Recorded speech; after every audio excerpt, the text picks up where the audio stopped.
we gave to one another of the way we were.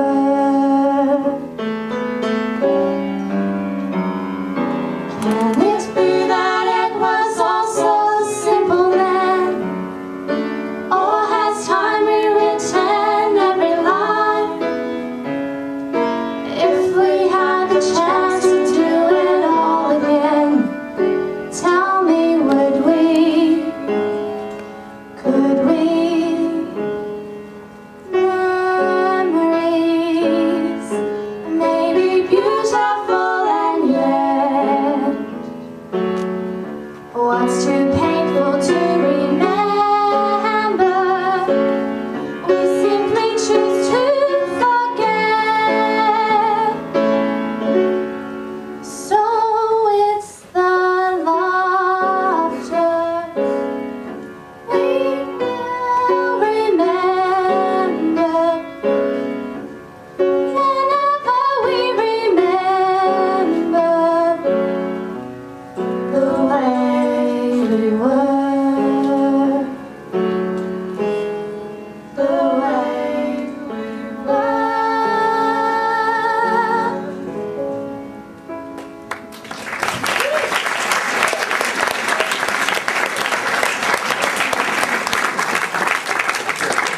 we were.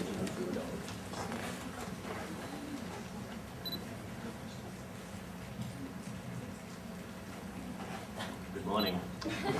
As the HMAS Year 10 2010 sails towards the summer holidays marina for a short break before resuming their voyage across the Senior College Sea, towards the horizon that is the preliminary HSC, we thought it was only appropriate to reflect on Year 10's maiden voyage and reminisce over the year that was. As we arrived at school, ready to undertake our voyage, Mr. Simpson took the wooden bench podium and read out the important list of rules that would ensure harmonious relations with the managers of the ship and subsequently result in smooth sailing. The most important of these were to ensure that we wore our hats at all times, shined our shoes, and to use the chairs for sitting and not the lockers. And so our ship left the docks and set off for the first leg of a three-part voyage. The crew members, both new and old, began to work together in harmony, with some even developing honorary nicknames, and the voyage ahead looked promising. The crew men and women of Year 10 2010 showed signs of being an inquisitive grade early on in the voyage with the creation of the food locker. The food locker, aka Locker 23, was established when a group of students decided they would test the limits of our new ship and see just how much it could withstand. This test involved letting food accumulate in Locker 23 for as long as the crew members could withstand, and as it was less to rot in the locker. Over the coming weeks, the contents of the food locker began to grow, and soon we came home to a colony of gnats. This, and the new pungent smell that would waft into B2 on windy days, proved to be the final straw, and eventually the food locker saga saw its untimely demise. Year 10's voyage was also riddled with many other humorous moments that were far less risky and did not attract a swarm of insects.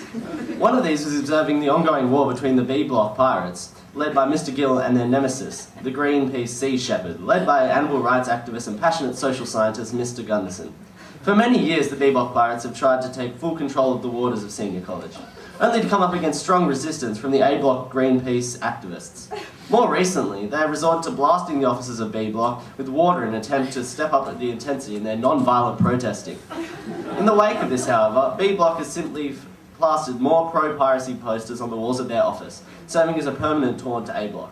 When we approached Mr. Gunderson for a comment, he succinctly replied, "Due to ongoing legal proceedings, I am disinclined to comment on the aforementioned occurrences. My lawyer and I are currently working on a solution-based approach. No further questions." The crew men and women of Year 10 also managed to maintain their strong involvement in co-curricular activities while working on board their ship. This included ISA sport, music, and the production How to Succeed in Business Without Really Trying, which was unfortunately not able to be performed on a boat, as well as the community service activities such as a 40-hour famine, and for the first time, Project ABLE and participating in blood donation. 2010 saw the first opportunity for our cohort to participate on an overseas tour to the USA Music Tour, being held in the Term 3 holidays after being postponed in 2009. Some members of the tour were lucky to survive after Tommy Master nearly left a Pop-Tart in the microwave for 20 minutes. Thankfully, this is the only blunder on the tour, and an enjoyable experience was had by all, even if the large majority of the group lost the game. Year 10 also introduced our cohort to the wonders of student exchange and saw students travel from America, Germany, Wales and Japan to join the Central Coast Grammar community and become part of student life. The exchange students each contributed to our community in their own ways, whether it was Alex and his anecdotal stories about being back in Philly, Jan and Julian teaching the boys explicit German phrases, or Amy not being able to understand why she was being referred to as Hooley's sister. The departure of the exchange students both from CCGS and overseas was a bittersweet event, with the crew members being saddened by their absence, but also delighted to know that they were sailing towards new and exciting horizons. However, this sadness was short-lived as the crew flew their sails high and banded together to conquer the kraken that lurked below, also known to many as the dreaded school certificate. Some thought that this beast would be slain easily, even passing it off as times as a pointless barrier on their voyage, and one that needed little attention. But as they bunkered down their cabins at night, the tentacles of the kraken softly crept up the timber hull of the HMS Year 10 2010, and it soon became apparent that this obstacle would indeed not be conquered without a fight. Thankfully, all students had undergone rigorous training drills designed by various senior crew members, most notably the E-Block Taskmasters, who week by week would put the crew members through their paces to further push them on to victory against the kraken, which threatened to tear the crew apart with its, as Mr. Walker would say, favourite school certificate trickster questions. And thus concludes our trip back in time, as we all line up to clamber off the boat and swipe our summer holiday membership cards at the Gosford Sailing Club to enjoy its range of bargain meals for families, top-notch live entertainment, and cafes where our parents can relax while our kids run wild. Of course, we must thank our captains, Miss McDonough and Mr. Horsley, who steered our ship ever so well and have helped us make the HMAS Year 10 2010's main voyage as enjoyable as it was. Thank you.